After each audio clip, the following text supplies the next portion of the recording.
Good day, everyone. So today we are going to continue the discussion about the presentation, analysis, and interpretation of data when the statement of the problem is all about the relationship of an independent variable and a dependent variable. Now, let us assume that we are going to present and analyze the relationship between the academic performance of the learners and the teaching styles of teachers. So, this is our table. In this table, we have made use of Pearson R as our statistical treatment. Now, what should you understand first? First, you have to learn the signs. Now, you will be able to see here 2 asterisks and 1 asterisk here. This sign refers to the idea that when there is 1 asterisk, the value or the R value, the relationship value, is significant at alpha 0.05. While when there are 2 asterisks, it is significant at alpha 0.01. Now, this is how you present it. You have to place there the R value and the P value in every teaching styles. Now, the first step, again, just like what we've said, is the reading of the table. Now, how do we read the table? Okay? In our institutional policy, in terms of research, we only present the significant relationship, meaning those variables with significant relationship. However, if the whole table doesn't have any variable which is significant, you have to present that there is no significant relationship among the variables. So, dapat i-present pa rin yun. But in our case, since there are those which are significant and there are some, or there is one, which is not significant, let's take the significant values. Now, how do we read? Step number 1. Present first the visual column. Now, how do we discuss it? This is the reading of the table. Table 3, assume that this is table 3 since this is SOP number 3. So, table 3 shows the relationship between the academic performance of the learners and the teaching styles of the teachers.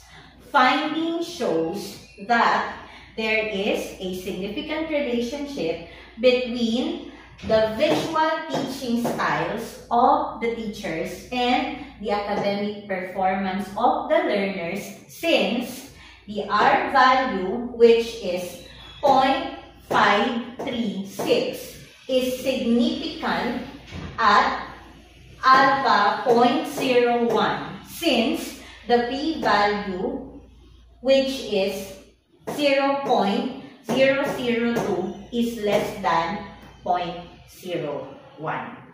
Period. That's how you read the table. Okay? Yun na yung table reading. Unahin nyo na muna si visual bago si kinesthetic. Kasi alam ko, nakikita nyo rin na significant si kinesthetic teaching style kay academic performance ng learners. Now, after ma-read nyo yung table na yon, kinakailangan nyo i-discuss. Now, what does it mean if it is significant? Yung iba, ang dinadagdag nila doon, after ma-read yung table, dinadagdagan nila ng sentence na, thus, the null hypothesis is rejected. Period. Kasi ang null hypothesis natin is, there is no significant relationship between the teaching styles and the academic performance of the learners. Now, after ninyo na mai-discuss yung part na yon, the next thing is, you are going to cite or discuss what it means. Meaning, what does it mean if there is a significant relationship between the visual teaching styles of the teachers and the academic performance of the learners? How are you going to interpret that? Check first, is the correlation positive or negative? In this case, looking into this cell, you will be able to see that there is a positive correlation. So, what does it mean if there is a positive correlation? Yun yung i-analyze ninyo. So, ang idudugtong ninyo dun sa thus, the null hypothesis is rejected, will be, this implies that or pwede nyong sabihin na the positive correlation implies that the more visual the teaching styles of the teachers are, the higher the academic performance of the learners. Yun yung interpretation talaga noong significant relationship nila na positive. Na pag tumataas ang academic performance ng mga estudyante kapag mas visual yung styles ng teachers sa pagtuturo. And then, you now write down your discussions about it. Meaning, you can discuss it in your own words, elaborate it, that the more visual the teaching styles of the teachers, the higher the academic performance of the learners. You may cite there that when teachers use graphs, illustrations, videos during discussion, the more that the students get excited or become more interested in the lesson. Tapos, lagyan nyo ng supporting literature. Similarly, De La Cruz said that students, younger students, would prefer to see teachers presenting different visual illustrations than simply hearing them talk. This is the very reason why teachers in the basic education spend more time in developing their instructional materials than those who are teaching in college or in the tertiary level. Why?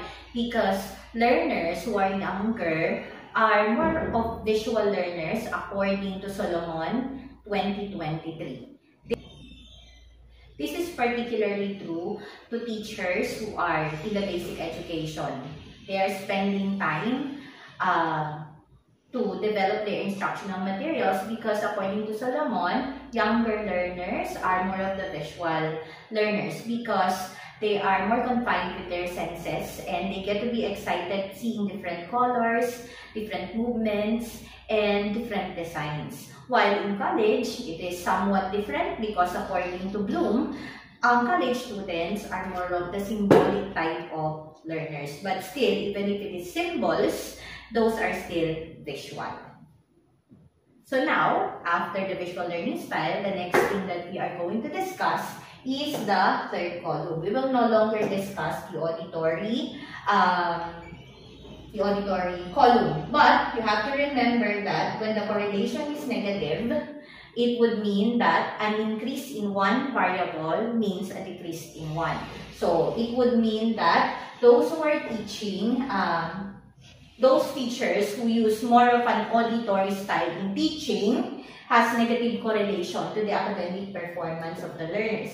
Meaning, the more that the teacher is an auditory user of a teaching style or teaches using auditory, meaning they just talk or they just use radio or sounds in teaching, there is a tendency that learners would have lower academic performance tendencies, right? But in this case, we will no longer discuss that because the result shows that it is not really significant. So we will proceed now to the kinesthetic learning style. Now for the kinesthetic learning style, you are just going to read it the same thing as how we've read the visual learning style. So it would be like this again. In terms of the relationship between kinesthetic learning teaching style and academic performance, finding shows that the R value, which is 0.418, is significant at alpha 0.05. Why? Because you will be able to see that the p-value, which is 0.041, is lower than 0.05. Thus, the null hypothesis is rejected. Now you cite again your implications. You may say that since the implication would be like this: the more the teacher uses kinesthetic teaching style, the higher the academic performance of the students are. Now discuss it again. You may say that according to Jerome Bruner, as cited by De La Cruz 2023, enactive learning style makes it more exciting for learners to study the lesson because they are more engaged, they are more most likely to experience the skill firsthand than simply listening and looking into what is being done. So, pwede mong i-discuss yun. Ganun lang ang discussion natin. Read the table again, and then after reading the table, you just have to cite your implication, and then after citing the implication, you write down your supporting literature. It can also be that while you are writing down your implication, it is already being supported by different literature. You can have it that way. So I hope you learn how to discuss or how to present, analyze, and interpret a correlational data. Thanks so much.